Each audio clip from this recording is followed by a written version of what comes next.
नमस्कार दोस्तों। अंधकार पर प्रकाश की विजय, अज्ञान पर ज्ञान की विजय और बुराई पे अच्छाई का विजय के रूप में मनाए जाने वाला इस दिवाली के त्योहार का आप सभी को बहुत-बहुत शुभकामनाएँ। दिवाली के इस त्योहार को हम लोग रोशनी का भी त्योहार के रूप में जानते हैं। हर एक वर्ष दिवाली जो है कार्तिक मास के कृष्ण पक्ष के अमावस्या तिथि को मनाया जाता है। हालाँकि दिवाली में क्या चीज़ें सेलिब्रेट करते हैं, क्या-क्या चीज़ें करते हैं, ये सब चीज़ें आपको पता है। लेकिन मैं इस बात पे चर्चा करूँगा कि दिवाली को हम लोग क्यों सेलिब्रेट करते हैं? क्या कारण रहा होगा दिवाली शुरुआत करने की? तो अगर रामायण के हिसाब से जोड़कर देखा जाए, तो राजा दशरथ की 3 पत्नी थी, कौसल्या, कैकेयी और सुमित्रा। भगवान राम जो पैदा हुए थे, वो कौसल्या के गर्भ से पैदा हुए थे और बाकी भरत और शत्रुघ्न जो थे, वो कैकेयी के पुत्र थे, जबकि लक्ष्मण जी थे सुमित्रा के पुत्र। तो माता कैकेयी का कहना था कि वो अ, उस जो अयोध्या का राजा है, वो उनका पुत्र था भरत बने। और इसी पे बहुत सारा संवाद हुए थे। तो राजा दशरथ एक समय में माता कैकेयी को जो है एक वचन से वचनबद्ध थे, उनके वचन से और वो उस वचन का जो है कैकेयी ने फ़ायदा उठाया और इस तरह से भगवान राम को 14 वर्ष का वनवास मिला। तो क्या है कि भगवान राम, सीता और लक्ष्मण ये तीनों जो है 14 वर्ष के वनवास पे चले गए। हालाँकि इसके दौरान 14 वर्ष के वनवास के दौरान उन्होंने वन में भी निवास किया। इस दौरान बहुत सारे काम किए। उस समय पृथ्वी जो था वो राक्षसों के आतंक से भयभीत रहता था। तो उस समय जो है राक्षसों के आतंक से पृथ्वी को मुक्त कराए और जैसे ही 14 वर्ष पूरे हुए, वो उनका वनवास का समय खत्म हो गया और फिर उनकी अयोध्या में वापसी हुई। तो जैसे ही अयोध्या में वापसी हुई, तो अयोध्या वासियों ने भगवान राम का स्वागत दीप जलाकर किए थे। तो ऐसा माना जाता है कि उस समय से भी दिवाली की शुरुआत हुई थी। दूसरी कहानी अगर महाभारत की कथा से जोड़कर देखा जाए, तो आप सब जानते हैं कि पांडवों को जो है कौरवों के उस समय जो राजा थे उस शासन का, वो धृतराष्ट्र थे। तो किसी तरह साजिश के माध्यम से जो है पांडवों को जो है 12 वर्ष का वनवास और 1 वर्ष का अज्ञातवास मिला था।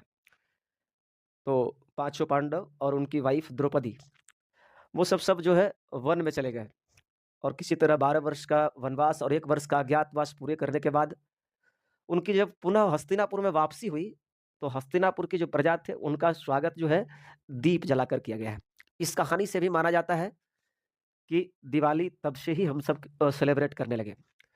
और तीसरा जो कहानी है, वो अंतिम हिंदू सम्राट विक्रमादित्य, इनका भी जो राज्याभिषेक थे, यानी इनको जब राजा बनाया गया था, तो वो भी कार्तिक मास के कृष्ण पक्ष के अमावस्या तिथि को ही इसको जो है मतलब राजा बनाया गया था। तो उस समय से भी समझा जाता है कि दिवाली सेलिब्रेट करने किया जाने लगा। और अंतिम जो चौथा सबसे महत्वपूर्ण कारण है, इसको जानना आवश्यक है। वो कहानी कुछ समुद्र मंथन से जुड़ी हुई है। एक बार महर्षि दुर्वासा नाम सुने ही होंगे। महर्षि जो दुर्वासा थे, उनका श्राप और उनका आशीर्वाद ये दोनों ही बड़ा ही शक्तिशाली थे और बहुत प्रभावशाली थे।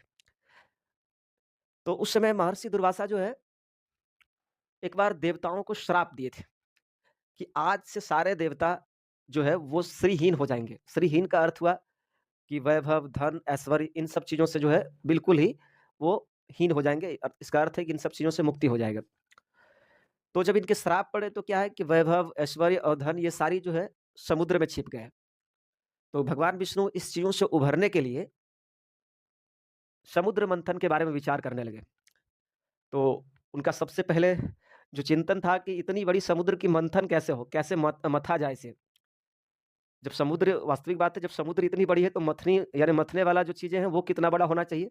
तो उस समय मंदार बहुत जगह मंदराचल कहा जाता है, बहुत जगह मंदार पर्वत के नाम से जानते हैं। तो उस पर्वत को जो है मथनी बनाया गया था और नागों के राजा जो नागराज वासुकी हैं, उनको एज़ अ रस्सी के रूप में इस्तेमाल किए। ये मथनी और रस्सी दोनों तो व्यवस्था हो गए। अब समुद्र मंथन हो कैसे इसके बारे में विचार हुआ। तो जो मंदराचल या मंदार पर्वत के नाम से विख्यात थे, वो पर्वत काफ़ी विशाल थे।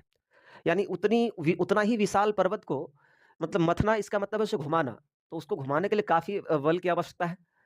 तो सिर्फ़ जो है देवताओं से संभव नहीं था और ना ही सिर्फ़ जो है जो असुर लोग हैं मतलब राक्षस लोग थे, उन सभी से संभव था। तो देवताओं और असुरों को मिलाकर जो समुद्र मंथन स्टार्ट किए गए। तो समुद्र मंथन का कार्य प्रारंभ हुआ और इनसे क्या हुआ कि बहुत सारे रत्न निकले बाहर। उनमें से कुछ अनमोल रत्न जैसे आप जानते हैं अमृत, अमृत की प्राप्ति उसी रत्न उन्हीं 14 रत्नों में से हुई थी, समुद्र मंथन के दौरान। और दूसरा माता लक्ष्मी भी उसी समुद्र मंथन के दौरान जो है आए उभरे। तो माता लक्ष्मी का जो स्वागत जो प्रजाजन थे या लोगों के जो देववास थे, उनमें भी उनका स्वागत जो है दीप जलाकर किया गया। तो ऐसा माना जाता है कि उस दिन से दिवाली का शुरुआत हुआ। अब आप सब समझते होंगे कि दिवाली जो है एक छोटी दिवाली होता है, एक बड़ी दिवाली होता है। तो छोटी दिवाली को हम लोग नरक चतुर्दशी के नाम से जानते हैं।